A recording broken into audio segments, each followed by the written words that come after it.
കൗരവരുടെ ഹസ്തിനപുരത്തു നിന്നും നിർഗതനായത് പുണ്യമായി കരുതിയ വിതുരർ അനേകം മൂർത്തിഭേദങ്ങളോടു കൂടിയ ഭഗവാൻ കൃഷ്ണൻ എവിടെയൊക്കെ അധിഷ്ഠാനം ചെയ്ത് വാഴുന്നുവോ അവിടെയൊക്കെയുള്ള ക്ഷേത്രങ്ങളിൽ പുണ്യം നേടാനുള്ള അഭിലാഷത്തോടെ ഓരോന്നായി സന്ദർശിച്ച് സഞ്ചരിച്ചു.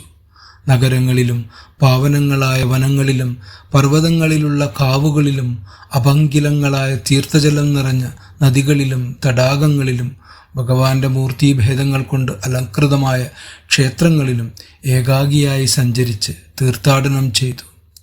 വിശുദ്ധിയുള്ളതും ചിട്ടയുള്ളതുമായ ജീവിതവൃത്തി സ്വീകരിച്ച് ദേഹാഭിമാനം വെടിഞ്ഞ് അവധൂതന്മാരുടെ വസ്ത്രം ധരിച്ച് സ്വജനങ്ങളാൽ കണ്ടാൽ തിരിച്ചറിയാത്തവനായി നിലത്ത് കിടന്നുറങ്ങി തീർത്ഥസ്ഥാനങ്ങളിൽ കുളിച്ച് വിഷ്ണുപ്രീതികരങ്ങളായ വ്രതങ്ങളെ ആചരിച്ച് ഭൂമി മുഴുവൻ ചുറ്റി നടന്നു. ഇപ്രകാരം ഭാരത ഭൂവിഭാഗം ആകെ നടന്ന് എത്രയോ കാലം കൊണ്ട് പ്രഭാസതീർത്ഥം എന്ന സ്ഥലത്ത് എത്തിച്ചേർന്നു. അത്രയും കാലമായപ്പോഴേക്കും ധർമ്മപുത്രർ ശ്രീകൃഷ്ണനെന്ന ഒരാളുടെ സൈന്യശക്തിയാൽ ഒരൊറ്റ കൊടിക്ക് കീഴിൽ ഭൂമിയെ ഭരിച്ചു തുടങ്ങിയിരുന്നു. പിന്നീട് രണ്ട് മുളകൾ തമ്മിൽ ഉറഞ്ഞുണ്ടാവുന്ന തീയിനാൽ ഒരു വനം തന്നെ എപ്രകാരം കത്തിയെരിയുന്നുവോ അപ്രകാരം അന്യോന്യമുണ്ടായ സംഘർഷത്താലുണ്ടായ കുരുക്ഷേത്ര യുദ്ധത്തെയും ബന്ധുജനനാശങ്ങളെപ്പറ്റിയും അവിടെ വെച്ച് കേട്ടു.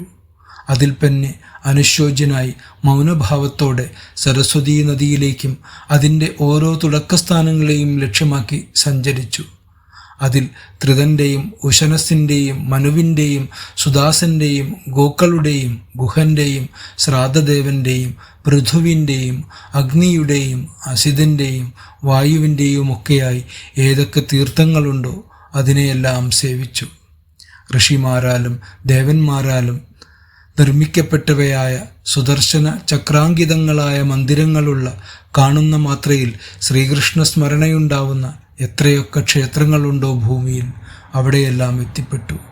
ശേഷം സമൃദ്ധിയാർന്ന സുരാഷ്ട്രദേശത്തെയും സൗവീര്യം, മത്സ്യം, കുരുജാങ്കലം എന്നീ ദേശങ്ങളെയും കടന്ന് ഏതാനും കാലം കഴിഞ്ഞ് യമുനാതലത്തിലെത്തി.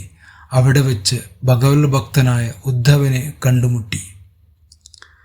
ശ്രീ വാസുദേവന്റെ അനുചരനും ദേവഗുരുവിന്റെ പൂർവശിഷ്യനും പ്രശാന്തമാനസനും വിശ്രുതനുമായ ആ ഉദ്ധവരെ ആലിംഗനം ചെയ്തുകൊണ്ട് ശ്രീകൃഷ്ണ ഭഗവാനാൽ രക്ഷിക്കപ്പെട്ട സ്വബന്ധുക്കളുടെയും പ്രജകളുടെയും യോഗക്ഷേമം വിതുരർ ഉദ്ധവരോട് അന്വേഷിച്ചറിഞ്ഞു. ബ്രഹ്മാവിൻ്റെ അഭ്യർത്ഥനയിൽ ഈ ഭൂമിയിൽ അവതരിച്ചവരും സർവകാരണഭൂതരുമായ കൃഷ്ണബലരാമന്മാർക്ക് ഭൂമിക്ക് ക്ഷേമത്തെ നിറവേറ്റാനുള്ള ഉദ്യമത്തോടെ ശൂരസേന ഗൃഹത്തിൽ ക്ഷേമമായിരിക്കുന്നുവല്ലോ എന്നന്വേഷിച്ചു. പൂർവജന്മത്തിൽ കാമദേവനായിരുന്നവനും രുക്മിണി ദേവി മഹാബ്രാഹ്മണരെ പ്രസാദിപ്പിച്ച് ശ്രീകൃഷ്ണ ഭഗവാന്റെ കടാക്ഷത്താൽ പുത്രനായി ലഭിച്ച യാദവരുടെ സേനാനായകനും വീരനുമായ പ്രദ്യുപ്നൻ സുഖമായിരിക്കുന്നുവോ എന്നന്വേഷിച്ചു.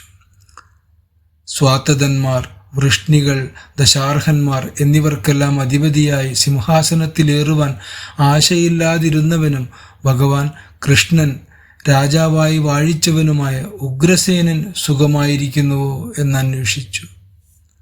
പൂർവജന്മത്തിൽ ശ്രീ പാർവതീപുത്രനായിരുന്ന സാക്ഷാൽ സുബ്രഹ്മണ്യന്റെ പുനർജന്മമായി ജാമ്പവതിയിൽ ശ്രീകൃഷ്ണപുത്രനായി ജനിച്ച മഹാരഥന്മാരിൽ അഗ്രഗണ്യനായ സാമ്പൻ സുഖമായിരിക്കുന്നുവോ എന്നന്വേഷിച്ചു.